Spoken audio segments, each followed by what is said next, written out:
Hello and welcome to MedTalks by Dr. Anita, where we delve deep into meaningful health conversations that inspire, inform, and transform lives. Today, I am deeply honored to bring you a truly special episode. For the first time on our show, we are sharing the courageous journey of a breast cancer survivor. This story is one of resilience, strength, and hope, a journey that many women across the world walk, but few have the courage to share as openly as our guest today. Joining us is the incredible Andrea Maria, a brave soul who faced one of the life's most challenging moments when she was diagnosed with breast cancer. Instead of succumbing to fear, Andrea made the life changing decision to undergo a prophylactic mastectomy, a step taken to safeguard her future. Today, she stands as a beacon of hope for so many others, and she is here to share her powerful journey of battling and overcoming this formidable disease. Supporting Andrea throughout this journey was none other than esteemed Dr. Mohan Rangaswamy, a renowned plastic surgeon known for his expertise and compassionate care in breast reconstruction. Dr. Mohan's remarkable skill and dedication have not only helped restore lives but also renewed the confidence and dignity of his patients. In this conversation, we will explore Andrea's emotional, physical, and psychological journey through diagnosis, surgery, and recovery. We'll hear about her challenges and what kept her going even during the darkest moments. With Dr. Mohan, we will uncover the medical perspective, what it takes to plan and execute such a complex procedure, and why breast reconstruction can play such a pivotal role in the healing process. This episode isn't just about medical procedures, it's about hope, courage, and the unwavering human spirit. Whether you are someone who is battling breast cancer, a family member supporting a loved one, or simply looking for a story that uplifts and inspires, this conversation is for you. So, without further ado, let me welcome Andrea Maria and Dr. Mohan Rangaswamy to MedTalks by Dr. Anita. Thank you, both of you, for being here today. It's such a pleasure, and I'm so Thank you. honored. Thank you for the wonderful opportunity once again. Once again, yes, absolutely. It's always, it's an excitement to have you on the show because every time You are we very delve kind. deeper into an unexplored world, basically. And thank you so much, Andrea. You as well. I mean, I'm so honored. Really, it's a brave step to come on this platform and share your journey. So Thank you, Dr. Anita, and thank you, Dr. Mohan. My journey is far from over. I'd like to point that out. touch wood, please. But and generally, it's very difficult to say that a cancer patient is ever cured. You're just maybe free of cancer at one point, but it's a diagnosis that actually marks you for life. And Absolutely. yes, and you need to be very much aware of this, and as we say, always plan, do your checkups, follow any kind of treatment if there's additional treatment to be followed, and then at the slightest thing that might happen to your body that is uncommon True. or People ignore unnatural, that. yes, immediately go to your doctor, speak Get to a it checked. doctor, and get it checked. So how did it start, Andrea? Like, what was the beginning? I mean, how you started feeling it, and what were your thoughts about it? How you landed in Dr. Mohan's consultation room? Can I start my story with before I was born? 1 month It's up before to I you. was Wherever you born. want to start the story, it's your show Okay. now. So 1 month before I was born, my maternal grandmother died of breast cancer. Back then, obviously, we're talking about 46 years ago. So back then, the treatment was limited, the knowledge about cancer was limited, and especially the fact that she lived in a village, so very difficult access to medical care. And then people tend to be very scared to receive a diagnosis. We can talk about this a little bit later, right? So she definitely did not receive the right treatment. By the time that she underwent surgery, it was quite advanced. And again, the follow-up was not the same. So I think that it took her, if I remember correctly from what my mom told me, approximately 3 years for her to actually pass away. But my mom was pregnant. Suffering. Yes, my mom was pregnant with me. And it just so happened that for some reason there was in my grandmother was blonde and blue-eyed, and she knew that my mom was going to have a daughter. So she kept praying that God would give my mom, a daughter that is blonde and blue-eyed. So here The am I beautiful you. afterwards. Yes, The beautiful you. approximately 1 month afterwards, I was born. Now, when I reached 14, my mom started behaving quite weirdly. It was also October, so very similar to this period. My mom was 46 and a half. So she started becoming very jittery, very angry at us. Sometimes she was crying. We didn't really know what was happening, actually. We later found out that obviously she had noticed a lump on her breast that was getting bigger and bigger. But the emotional toll that my grandmother's death had taken on her made her very scared to touch it.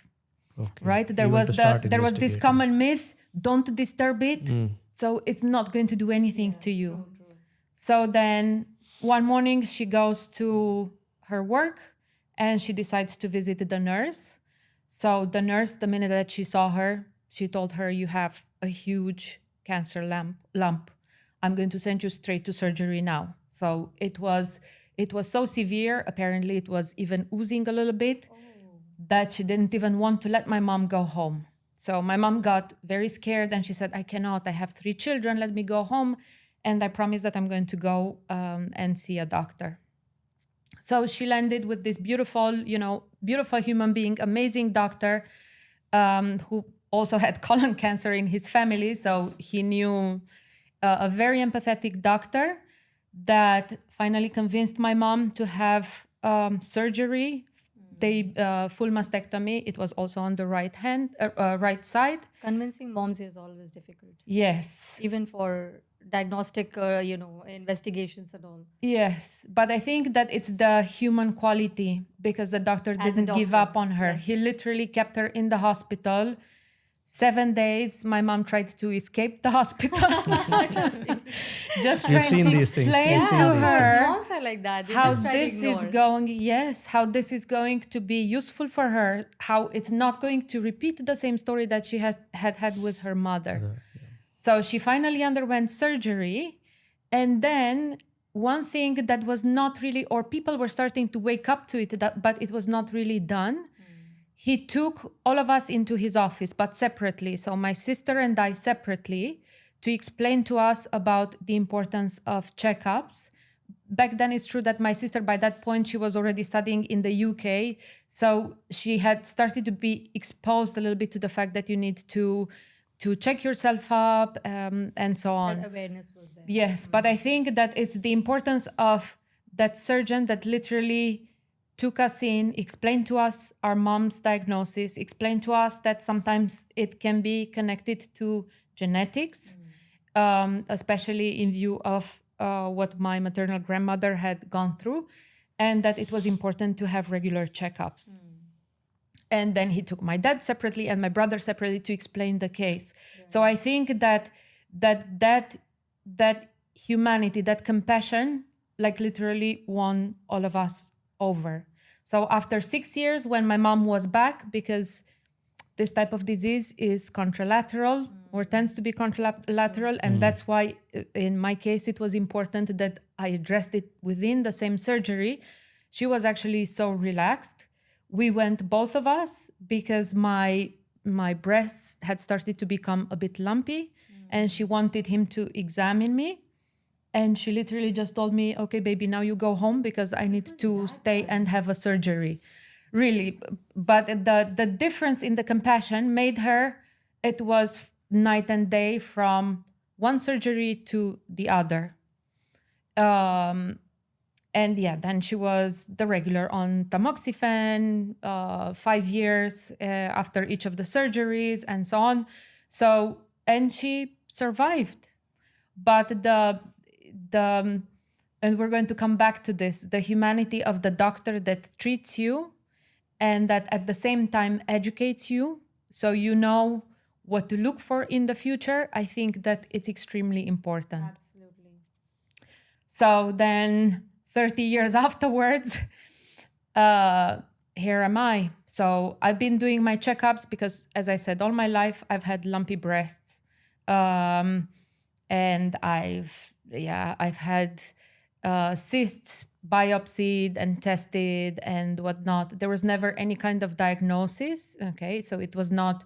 It didn't look like any kind of a disease of the breast. It's just that they wanted to make sure every time that there was literally nothing hiding, knowing my history. Right.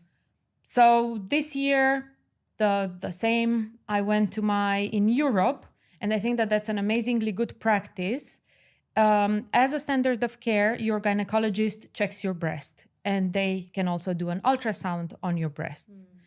And the gynecologist that I've been going to for many, many years, he just told me, "You have so many lumps now." I said, "I know, but we've tested them 2 years ago. They had nothing." And so he went to his desk, and I'll forever remember his face because he went, "Yes, yeah, I see that, and he says that it might just be that, you're at that time of your period and probably it's a lot of lumps. But he says, I cannot really see whether there's something happening underneath. Exactly. So why don't you go and do either an MRI or a mammogram, and then we'll take it from there." So what was the previous investigation you used to do on regular basis? So in Europe, every time that you go to a gynecologist, they would definitely touch your breasts. Right. And then in some cases, especially in my case, in which they just want to make sure, you would definitely get an ultrasound. Okay. So you used to keep on doing regular ultrasound. Yes. Then he advised you for an MRI. Yes. So he told me just go for an MRI. So I went for an MRI, not thinking about anything. I was, whatever, I have to do this again. And then, you were but prepared. It's fine. It's not a big deal. And then that was the last day of my holiday. So then I came back to Dubai. And when I came back to Dubai, after 20 days, my results arrived. And the left breast, the right breast was already estimated as BI-RADS 4C. I think that the doctor, Mohan, can explain a little bit more, but that means a very high percentage of... Very highly suspicious areas. Exactly. So. Yes. So luckily it was so early that it was a non-mass. For the first time that I learned that there's actually a non-mass. There's also this variant called DCIS. Mm-hmm. Yeah, so I think that's what she had. Yes. So I could not have noticed it. But at the same time, DCIS can become invasive. And there were actually 4 foci of invasion. Yes. So it was ductal carcinoma in situ. Again, I have to admit that I was used to going to different hospitals, and I actually think I'm a religious person, so I think that it was God that brought me to Dr. Mohan. Definitely, because the other doctors. So the minute that I received this result, for me it was okay. Alarm! You need to check with a proper doctor what is happening there. So. Yeah, so we had, I went to Zahra Hospital. They took me in immediately. What I liked about this was that it was very, very connected. So at no point I had my case doctor, Dr. Tagrid, and at no point did I have to pick up the phone and try to see, okay, what's the next step? What should I do? No, it's a system that is fully connected. It was a process. So imaging connected. Let me intervene here, sorry. So basically what happens is that the patient's diagnosis, as you very well know, is done by a breast surgeon, not by me. Right. So once Dr. Tagreed is one of the best surgeons that works in Al Zahra Hospital, and I do work closely with her. So when she sees a patient like this, and if it is a possible case for reconstruction, she will immediately communicate with me. And we give a priority appointment to such patients. On right time. So we see them early, and then there is of course the tumor board that makes the decision, partial mastectomy or total or whatever. Right. And those decisions are taken. And then I am a cog in the wheel or a wheel in the cog, whatever you say, in terms of doing the reconstruction bit. And there are many patients who don't go for a reconstruction, who are deemed as advanced and who just get their mastectomy You done. already lose hope. Yes. I feel that's where No, her it's not. bravery It's not. stands. Today the treatment is so good that even advanced cases, you have neoadjuvant chemotherapy, which can downsize the tumor and then you can do the surgery. So many options are there. Yes, but I think mentally they still affect, right? Mentally people Absolutely. get affected Yes. a No, lot. I think you can absolutely. explain Yes. how was the feeling? I mean, even though knowing that it was running in your family, how was that feeling? And how did you manage to tackle that alone? Well, it was not pleasant, but I always use a lot of humor. I mean, life is tough, and I think that if you can't laugh about things, then they're just going to bring you down. So I remember I called my sister and I just told her, okay, I have good news and bad news. I told her, which one would you like first? Her spirit was amazing Yeah, I throughout the can still journey. feel it. I mean, it's Absolutely. amazing. She came as a very different person, and compared to the usual patients who are consumed by anxiety. Of course, I justifiably so. Yes. But she was. I mean, now I know the backstory more than what I knew before. So that kind of, maybe the family was a little bit prepared, having seen the grandma and the mother go through this. I think that made family a big plays a difference. very important Yes, role. yes. I did see the other family members during her admission, and they were all so supportive. Yeah. Yes. So I don't think that the family fully accepts it, especially that I'm the youngest. So there was kind of a meltdown in the family. But I think that again, the fact that I didn't seem to be so upset by it, I think that it changed. It made, especially my father, for example, it made him relax a little bit more. It all And- radiates, no? I mean, whatever you Yeah. feel inside, the aura, it becomes as your aura and Yeah. you radiate that.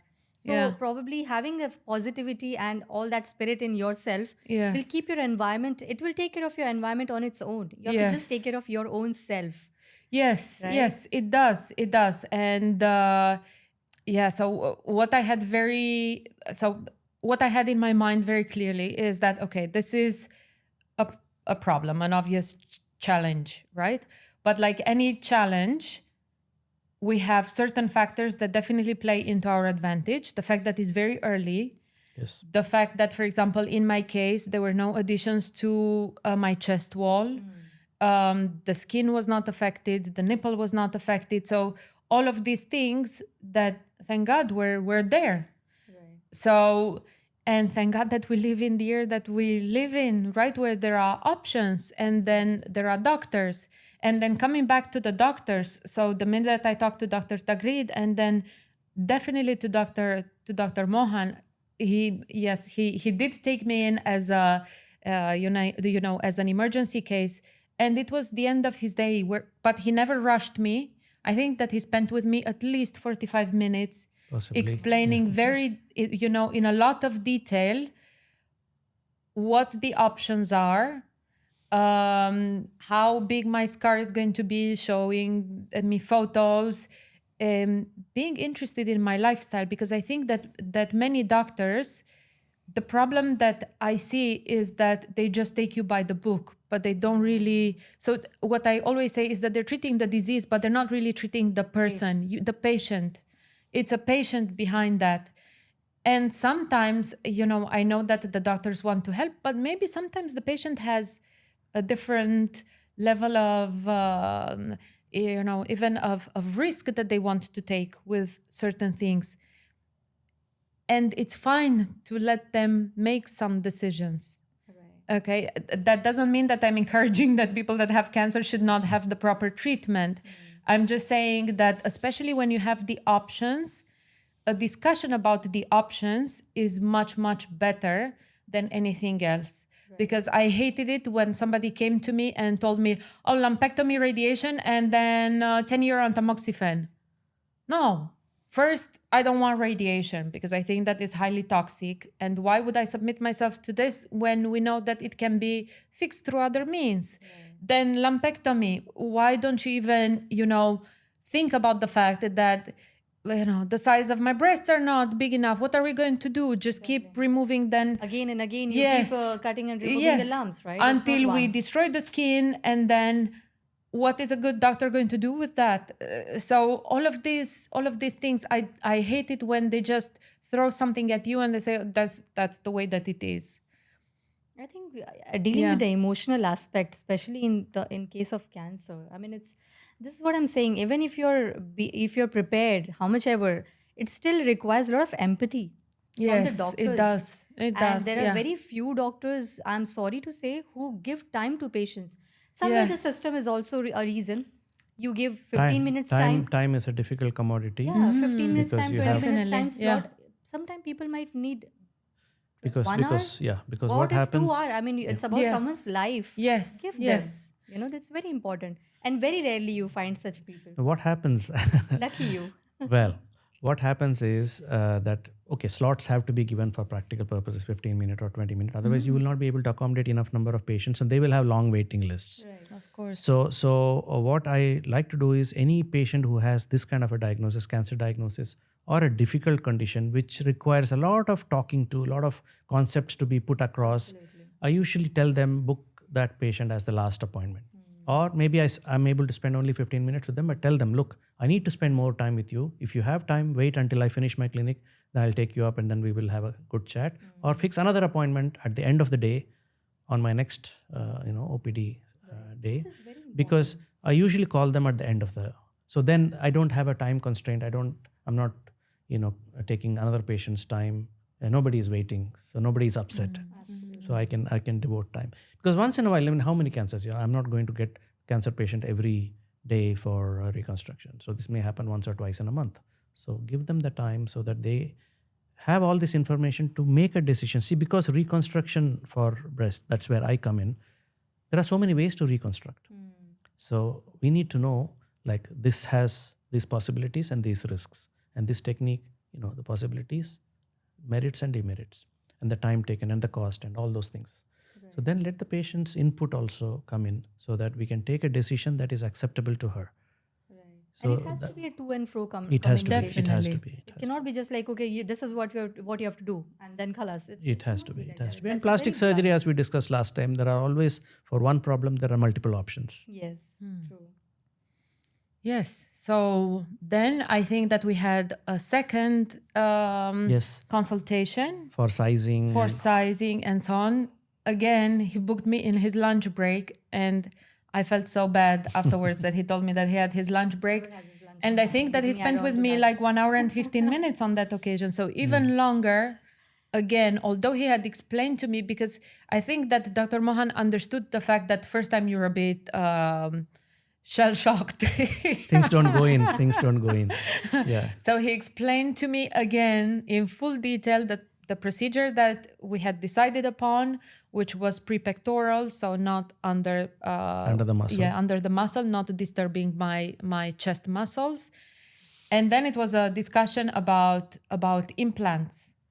And again, here, I'm not really sure how the other people, but sometimes I see in in the support group for cancer patients, there are some women that are afraid to ask questions, and I say, I didn't know that the doctor is supposed to give you more options or whatnot. I think that we actually live in a very privileged time in which we have options for so many things. Andrea, I feel doctor plays an important role because you have to make patient that much comfortable that they land up asking questions. Yeah. You have to open that doors that they talk to you. You have to understand their emotions, especially in case of cancer. It's not just a simple implant. Yeah. If it's a cancer patient, you have to understand what the person is going through, how comfortable is patient, to go through a certain procedure. Absolutely. Yes. That barrier has to be opened. It's not always the person who is wrong. I'm sorry to say. Yes, it's also sometimes I the doctor. agree. They have to open those gates that they talk about it openly. Yes. I always say that. Present the options. Let them, if they need more time, let them decide. Yeah. There's no... there's a time limit These are to how much decisions, so it's give an them some important decision. Absolutely. Yes. So what was exactly the procedure, Dr. Mohan? How? Well, so to sort of summarize what she had undergone, so on the right side, she had a cancer diagnosis, but the left side was not involved. But because of the strong family history, a decision was taken that the left side breast also be removed. But then today, that's a brave move. But then removing the breast is in a prophylactic way. This is called prophylactic mastectomy. We preserve the skin, we preserve the nipple, we only take the breast tissue from inside out. So you have the envelope. Now, using an implant, we can reconstruct that breast. So complete the So ductus and the everything is removed. Okay, it's just the covering. We have the skin cover and the nipple, Okay. and even the tissue behind the nipple we remove to the extent that it will not affect the blood supply of the nipple. Right. And then you place an implant either in front of the muscle or you lift the muscle and go behind the muscle. In the past, it was standard to go behind the muscle so that the muscle is in front of the implant and gives more padding. Okay. But today the implants have improved and the technique of pre-pectoral has become quite popular around the world. Here we like to add a what is called a ADM. So dermal matrix, acellular dermal matrix. This is synthetically produced skin-like substitute. Okay. So you wrap the implant with it because what happens, a silicone implant just under the skin doesn't feel good, Right. and it doesn't get proper adhesions, and the quality of the reconstruction is suboptimal. And you couldn't do fat grafting even in you will these feel cases? the coldness of the implant. Yeah, fat Oh. grafting can be done subsequently. So pre-pectoral implant with fat graft subsequently, yes, that works. But the implant has to be covered in a mesh. Okay, so that's the current thought and the current called standard of. again? So ADM, acellular dermal matrix. Okay.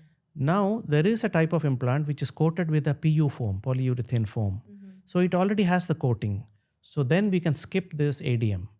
So that's what Andrea has. Okay. So I decided to use also an called implant. the NASA breast. NASA breast. Why so? NASA breasts now. No. This implant is made. It's a lightweight implant, 30% lighter than other standard implants. The white one. The white one, and then the gel inside is got some microspheres which reduce the weight because the spheres are almost weightless. And this technology has been adapted from NASA research, where they have the astronaut suits which have to be very light, so that it doesn't add to the payload weight, yet provide insulation to the astronaut. So that kind of a technology has been adapted into breast implant. So this implant is lighter. It's got a different feel. It's more doughy feel. But there are two variants. One is like this, and one is covered and coated with polyurethane foam. So the polyurethane foam encourages nice adhesion between the undersurface of the skin, the inside of the skin, and the implant. So once you place the implant, it stays where you place it, and it integrates with the skin. So when she feels her own breast, it doesn't feel like there is a separate silicone ball rolling around. It integrates. So that integration is very good. And even though it's not yet 1 month, it will be 1 month tomorrow. Already the look and feel is very natural. And she doesn't. not yet 1 month. She doesn't miss. No, she goes into sleep with a normal intact breast, wakes up from sleep with again normal intact breast, look alike. And you just got rid of that fear, Yeah. right? That Yeah, was and- constantly in your mind for so many years. So the gland is out, so her risk for getting cancer in the other side is drastically reduced, almost 99% reduced. Yeah, and I think that was. So I have to admit that before, if apart from the shock, right? Because you're not feeling unwell, you don't have any kind of symptoms. You're just looking and thinking, how come there's something inside me that can kill me? Yes. So I think that first it's that Yes, shock. yes, that's right. And I actually read a research that says that a lot of people that discover cancer in very early stages, they say, maybe they're wrong, or maybe I have many more months to wait. Rejection And- is the first phase, right? Yes. Yes. You don't Yes. accept, how come this can happen to me? This is something wrong. Denial. Denial. Denial Yes. phase. Yes. And apparently there are quite a lot of people that wait until it becomes invasive and until it's difficult to treat and so on. And, while I was having these thoughts, it's true that I was looking at my own breasts and I couldn't believe it. You guys are betraying me. Yeah. We've had a long life together and now you're turning against me. And I think that psychological factor. So I think that would have been the scariest thing. Although I've seen my mom and my mom didn't really have reconstruction. But to think, what if I just wake up with nothing, I know that there are women that prefer to have a flat chest. But I think that as much as possible, psychologically, it helps so much to have a reconstruction. And in my case, I wasn't really aiming to change the size or anything. They literally look 98% like what I was born with. Yes. See, this So is it's acceptance amazing. is one thing. Many people, they accept it. but many people, they want to look the same. So it's individual call. I mean, Definitely. and then how you can, when we have options and we have experts, why not to go for it? I mean, you can just be yourself again. So ultimately, it depends on a person's mindset if they want to just accept it and be with that flat chest, or they want to, Of course. love and want to be back to those curves. I mean, what is femininity all about, right? Yes. And yes. then having an expert like this who can really bring things back to natural and normal, it's amazing. I mean, I think people should go for it. Yeah. So basically, any woman who gets this diagnosis will have two fears. One is, of course, fear for her life. Who's going to look after my children, etc., etc. Responsibilities, all that comes up, Right. and then the fear of losing the breast and losing the femininity and body image. Absolutely. So the possibility for good quality reconstruction, it has to be a good quality reconstruction. Agree. Yeah. So possibility that you can have a good reconstruction, and seeing some pictures, and that knowledge allays that one fear that, okay, I'm not going to lose my breasts. I'm going to look almost the same as, at least in dress, I'm going to look the same. And even without dress, in some early cases like hers, she will see no difference before and after. She looks Believe, exactly Dr. the same. Mohan, I'm telling you. I mean, I'll just be very honest. I have also in my family, cancer running. It's cervical cancer. In my maternal side and even dad's side, many people in family, they died due to cancer. Even I mean, few of them have done cervical conization because of early diagnosis Yes. as well, because we keep doing the checkups regularly. That feeling itself, I mean, it's my very close niece, she underwent this procedure just I would say 42 years old. And she was like, even if it, Anita, even if it is inside my body, I can all the time feel it, that something is missing. Something has gone out of my body. I mean, cervix, because it's all what makes you feminine, right? Then losing the breast, which is it's external, it's your appearance, which makes you more confident. I think many people don't verbalize all these anxieties. They keep Yeah. it inside. And in the limited time that they come to the hospital, and it's mainly focused on the medical aspects, Right. chemo first cycle, second cycle, whatever, mastectomy done, how does the wound look, and so on and so on. So there is a big role for a counselor in any breast team, a counselor who's mature, who has experience, who has empathy, somebody who is not so pressed for time, because doctors, ultimately, we have to accept the fact that doctors are forever pressed for time. Because if you give huge time slots to each patient, then there are only so many hours in a day. Yeah. You will end up seeing less patients. So less patients you will end up seeing, so the patients get longer and longer appointment. That will upset some people. So it's very difficult to find the balance between giving enough time to patients and being able to see enough number of patients in one OPD It's a session. balance. It's always a difficulty. So here is where, for those cases where more time is needed, you need to make some sort of an arrangement so that you can explain these things. Again, the slots and then the monetary aspects of it, the insurance, remuneration, and each slot from the business end, when the hospital looks at it, if the doctor is only seeing 3 patients, he's not bringing in any revenue to the hospital. If he's seeing 10 patients, there is revenue coming in. So all these factors are real life factors. We cannot wish them away. cannot deny We cannot wish Agree. them away. Yeah. So, but out of the 10 patients that you see in an OPD, maybe 1 or 2 need more of your time. And you start spending more time with them, 3 more patients are waiting outside, and they get very angry because everybody's time is important. So to find this balance is not easy. This is one of the biggest challenges in running an outpatient clinic.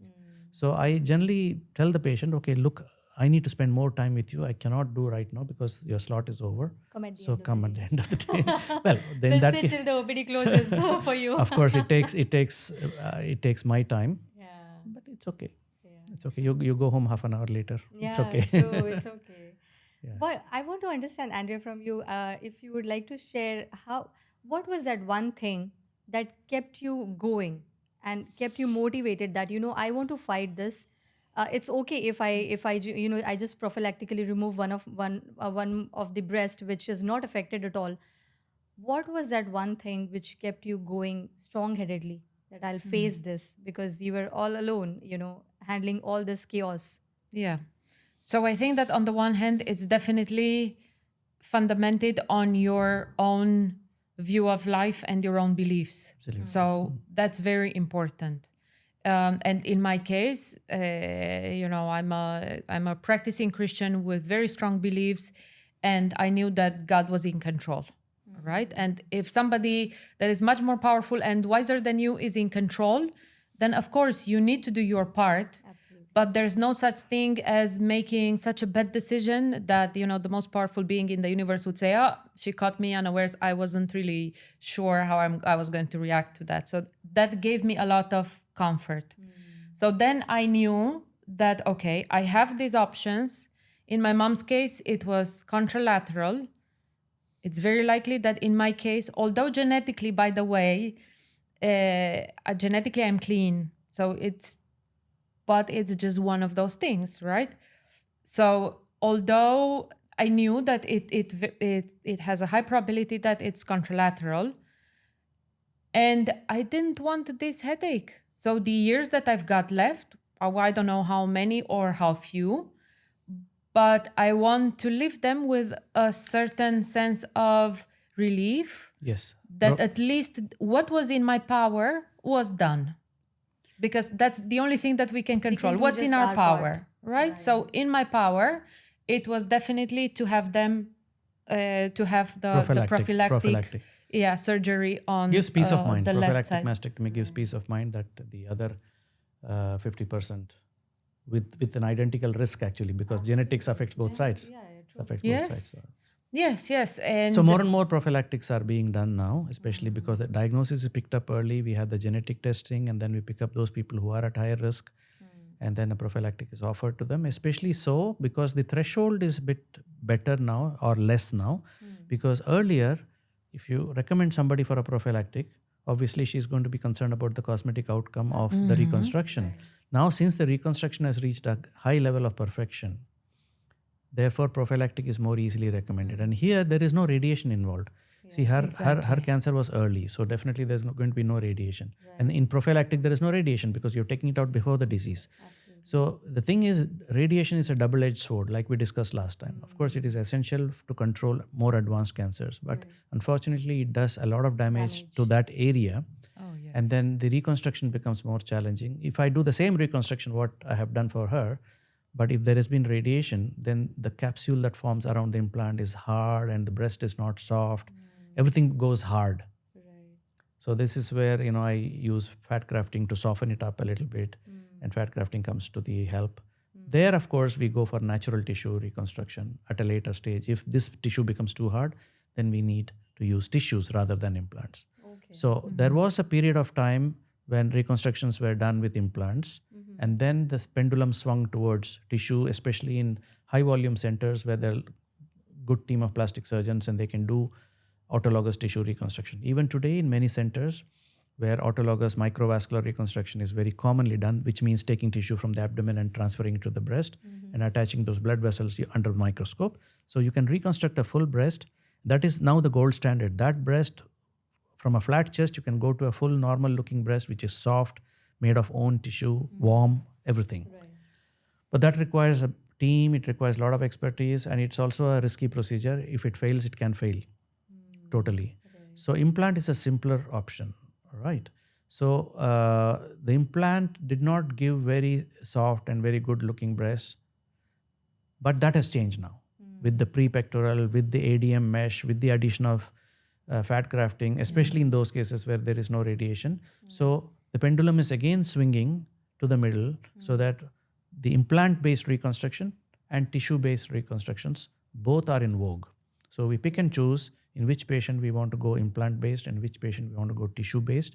And again, it's not this or that, it's a continuum. For example, we can do with an implant in the beginning, let's say even an expander, and do an implant-based reconstruction and follow up and see if things are not satisfactory, we can go to the tissue.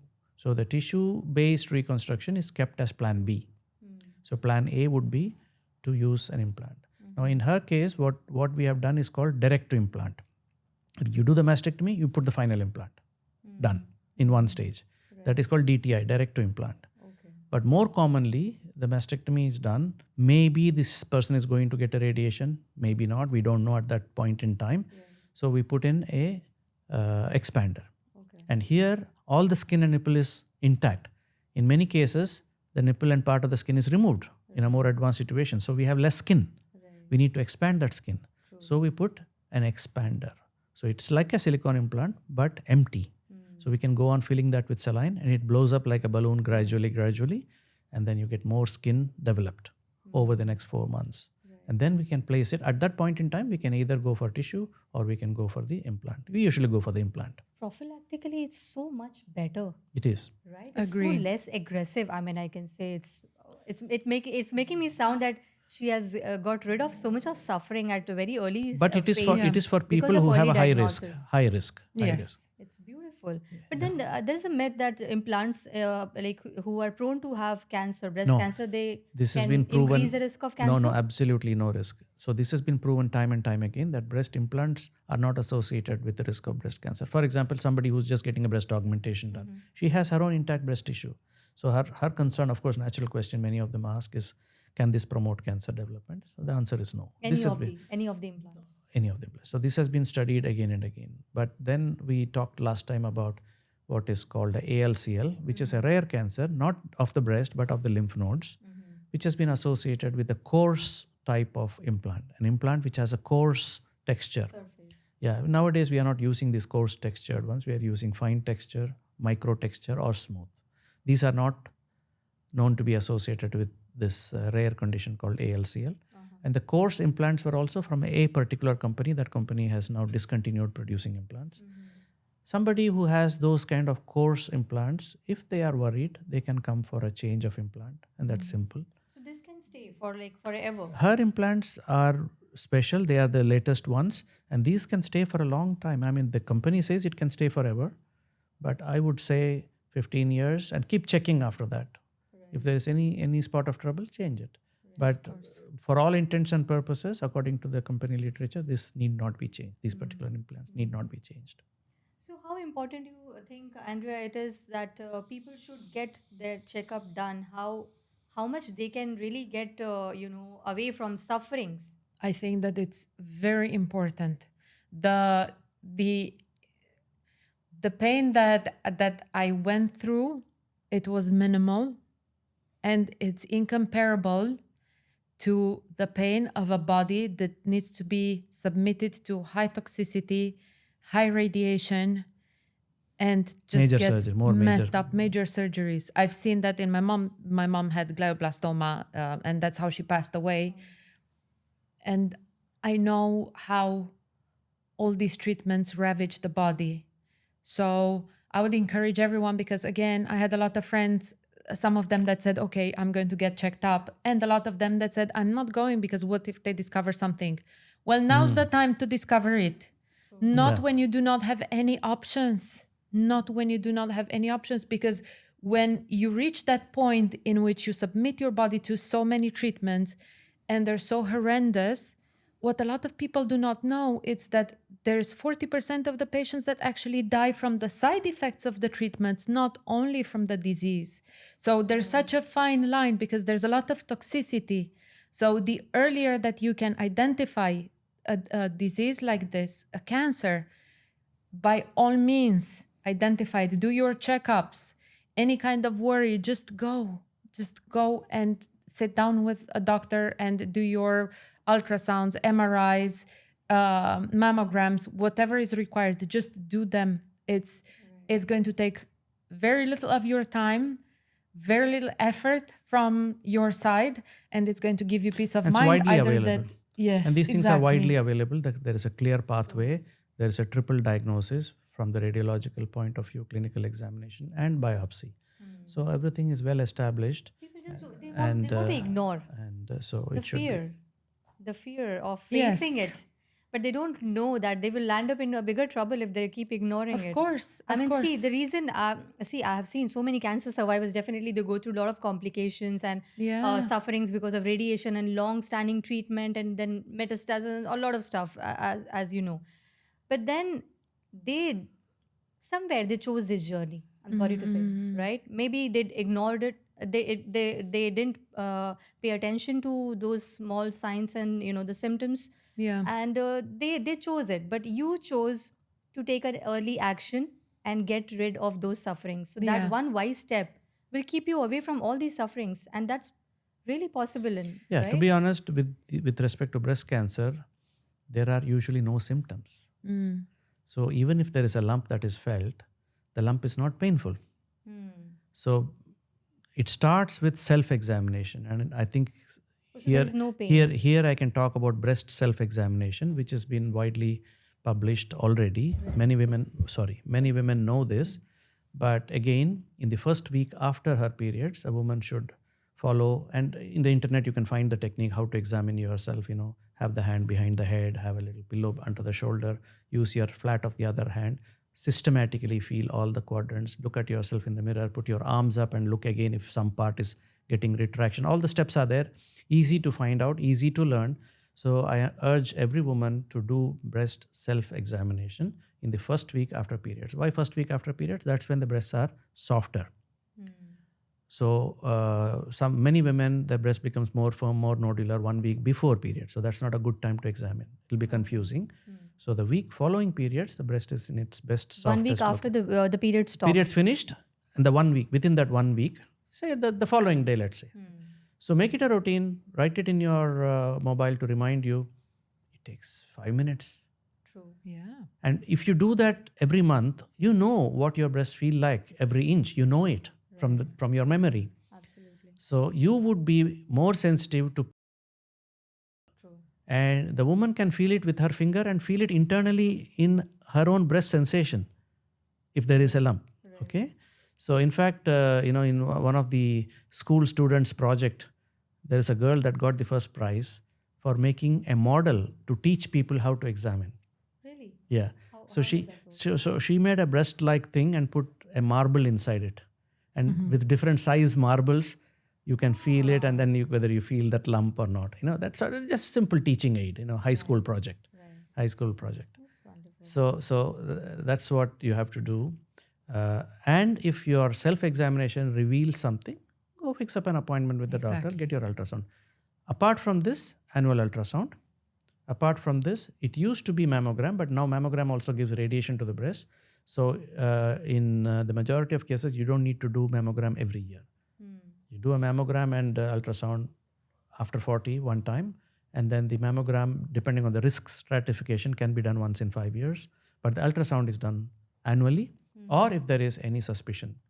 Okay. And if that is so, something is picked up, there is a targeted biopsy under local anesthesia. A needle is placed under ultrasound guide. A bit of tissue is taken, looked under the microscope, and then that will give the diagnosis. Or if there is anything more suspicious, further investigations may be ordered. So the pathway is very clearly laid out. Most of the bigger hospitals and centers and clinics, they have this in this country. So there is There no is reason. also a myth. There is I'm no sorry, reason Dr. why a woman cannot find Right. this. No, but there are so many fears in people's mind. I mean, I'm just putting across few myths. Yes. Ladies feel that putting a needle in the nodule and aspirating the fluid might spread it more. No, So most of the that is times not they- true. That is not true. The needle track. Yeah, this has been discussed. This has been discussed many decades back. Whether doing a needle biopsy, is there any spread of malignancy? That has been disproven. What about the females who don't breastfeed and they And by have the a way, little it doesn't hurt. I've had many biopsies done, fine needle aspiration as well as vacuum assisted biopsy. So it's basically a device as thick as as your little pinky. It does not hurt. Afterwards, of course, the breast tissue suffers, but on the moment is literally just with a little bit of spray and you get poked with it and you're not. This is needed for those for the For the suspicious area. For Yes, the suspicious yes. For area. Yeah. people who are just scared of needle, I think this is needed for Yes, them. it doesn't No. hurt. So they should be at ease and just focus on, I don't know, I like focusing on the screen, on the what machines the doctor is using. I like it when the doctor explains to me what they're doing. I can notice that because whatever Dr. Mohan is explaining, you're nodding. The way you're nodding, I was like, she already knows all this stuff. She's a you very know? positive person, and she has more knowledge also, so that helps. Yeah, it helps reading. And that's also something. So apart from self-examination, which yes, I would encourage. It takes a minute in the shower, before you shower, in bed when you lie down to sleep, because the position is just so that it helps. But also to read a little bit about your condition. People tend to feel scared. They think, oh, there's so many medical terms. Yes, some you will not understand, but others you will definitely understand once you start going to the doctor, for a set of tests and analysis. So by all means, read about everything. I think that the more information you have, your mind is at ease, and you might feel like you have a little bit more control. And I think that that's the problem. That's At why least there is people. a question, right? Yes. At least there is a question. I mean, this is also a reason of, a purpose of my channel, because I bring medical practitioners. I mean, they're all Yes. doctors. They talk about medical terminologies. Yeah. I understand most of the part, like people don't understand, but at least they hear it. They can find out, okay, what is it Today all it's about? possible. Today it's possible. You possible. look for the Education, meaning. educate You look for the yourself. meaning in internet, and then you get the meaning. Exactly. So that constant hammering and understanding that you can read about it and be Yeah. aware, so that when you go to your doctor, you can ask 10 more questions rather than just sitting and understand, okay, Exactly. all right, and just being a layman and It accepting has, whatever it is. There's also a flip side to it. So she's able to process the information very well, but there is also a flip side, because people get freaked out, and then very well that Dr. Google diagnosis. Oh, yes. And now there is something called idiot syndrome. What is that? Idiot syndrome. I hope I remember the exact expansion for it, but internet derived information obstructing treatment. Yes. Internet derived information obstructing treatment. Oh. That's an idiot syndrome, because a lot of patients do a lot of reading, and then they just take it as black and white without understanding the context in which it has been said. And you're a doctor, I mean, medicine is not easy. 2 and 2 can be 4.5. 2 and 2 need not be 4. 2 and 2 can be 3.5. So the context, the whole patient, examination, everything determines your diagnosis, and the common things are common, rare things are rare. All this goes into the doctor's, thought process before he arrives at a diagnosis or gives you an advice or whatever. But if you read on Google, then you get a bit confused. So it's all right to read, it's all right to process the information, it's all right to ask questions, but it should not lead to obstructing treatment. Right. And objecting to everything that the doctor is saying. Then it becomes very irritating, I mean, and you then can you are take denying over. yourself. Exactly. You are harming Escaping. yourself. No, you are harming yourself, because you become obstinate. For everything you say, but Google says, but I did the research here, but I read here. Annoying. So it becomes annoying, and it becomes obstructive. So then, Idiot syndrome. yeah, so that's called idiot syndrome. Yeah, that's a very good one. Yes. And I'm pretty sure that it exists. How does mental well-being play? What role mental well-being plays in terms of dealing with such situation when you come across? I think that it's super important. So, okay, I think that there's one concept that has to do with everyone's capacity to deal with the unknown. Because at one point there is going to be an unknown. And I'll give you an example. I've never been through any major surgery, right? I had never been put under general anesthesia. So I had reached a point in which I just couldn't remember beyond the 13th of October. I not remember, but imagine what life would be beyond the 13th of October. I only had the trust in the doctors, because they put me so much at ease that I knew that I would be, from that perspective, I would be well taken care of, right? And then, as we talked about, it's important to have some sort of basis in your life that goes beyond only, let's say somebody's skills, right? So I think that the two go together. Yeah. And then your ability to deal with the fact that, okay, I do not know the 14th of October, but it's fine. As a matter of fact, I do not know the 10th of November either. Yeah, to true. be perfectly true, to be perfectly honest, right? But then I know that, whatever comes, there are things that I can still do. I can, in due time, go back to work. That on the 14th of October, I need to start eating well. I need to One start step at a getting time. exactly. Take one step at a time. Exactly. Yeah. Take one step at a time, and that's what I mean by dealing with this, this uncertainty. No one can guarantee you anything. for all they knew, I could have had like a whatever congenital heart disease. I could have died, right? But I knew that at the same time, if I woke up, there were things that I wanted to do. There was Oktoberfest coming. I love Oktoberfest. Yeah. Yes, and I'm not saying plan for those things, because planning with such a diagnosis is difficult. Even now, it's difficult for me to think, okay, I'm going to go on holiday somewhere next week, next year, actually. I can't really plan for that, but I know that there's so many things that I can think about. For example, this morning, just the fact that it was my first workout session after the surgery.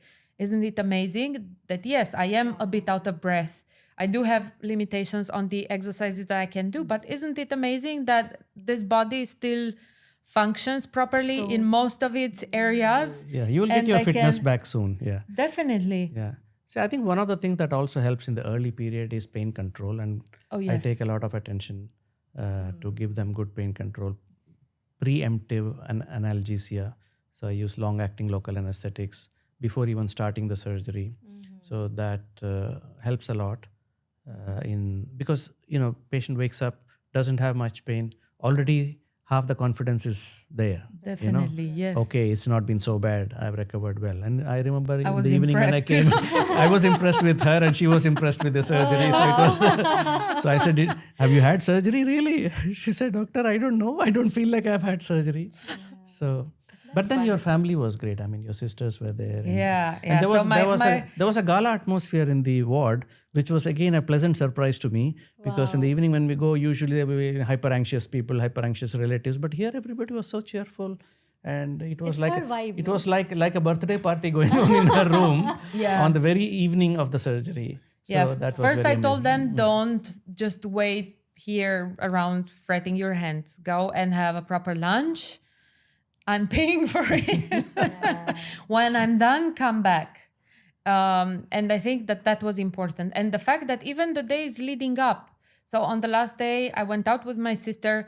I put a nice dress. I thought, okay, even if I die, I'm going to be the most... Start valuing little things in life, not small things in life. Exactly. To my favorite restaurant, doing the things that I enjoyed. And again, afterwards, and I told them even in the morning, just don't start crying and whatnot. It's not the moment to freak me out. She's really a strong lady. Trust me, all the time amazing. I was feeling like, should I grab a bottle of water? She was feeling emotional, but this is amazing. You're an inspiration.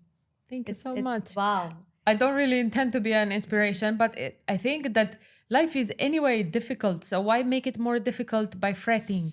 Yeah, true. We're lucky that there is a solution to this issue. Absolutely. So at this point, there was a solution. So then why fret and keep thinking, feeding? Even now, as I said, so with this diagnosis, they never really tell you you're cured. They only tell you you're cancer-free at this point. But you never know when your wacky body starts copying cells wrongly again, and they start building up somewhere else. But at the same time, live every day. Absolutely. Live every day. It was very clear for me that I was not going to just crawl into bed and cry. That doesn't mean that I didn't have an emotional response. It's not nice the first time that you see it.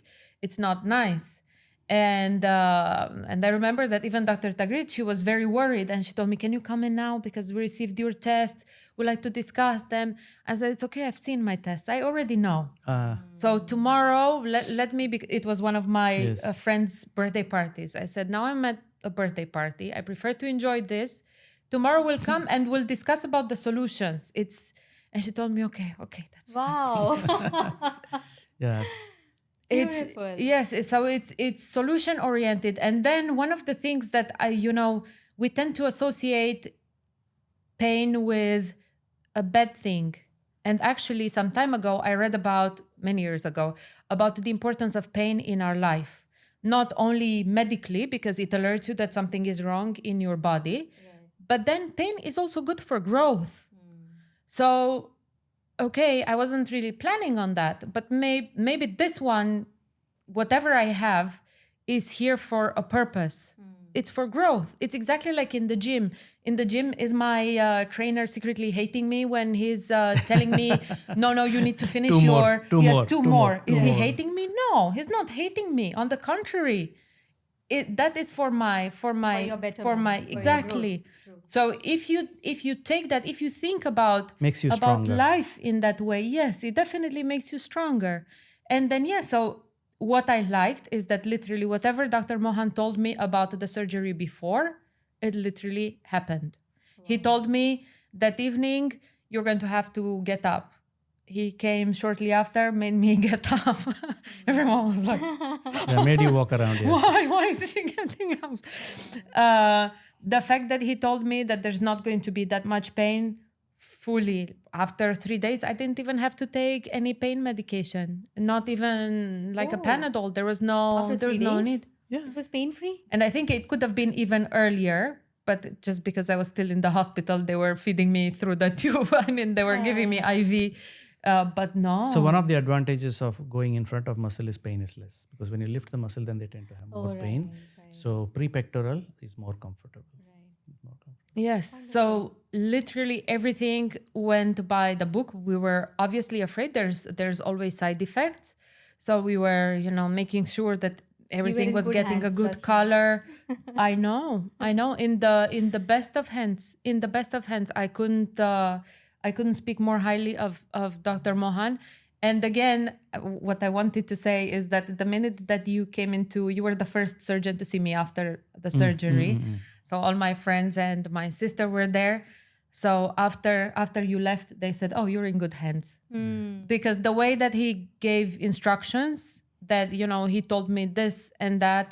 Oh, they disabled my AC. I was in a We want the heat. room to be a bit warm. Yes. These reconstruction cases, because the skin circulation, because we have taken out the entire breast tissue from below. So all the blood vessels coming to the skin, I mean, many of them have been removed along with the breast. Yeah. So the skin envelope in a cold environment, the blood vessels constrict.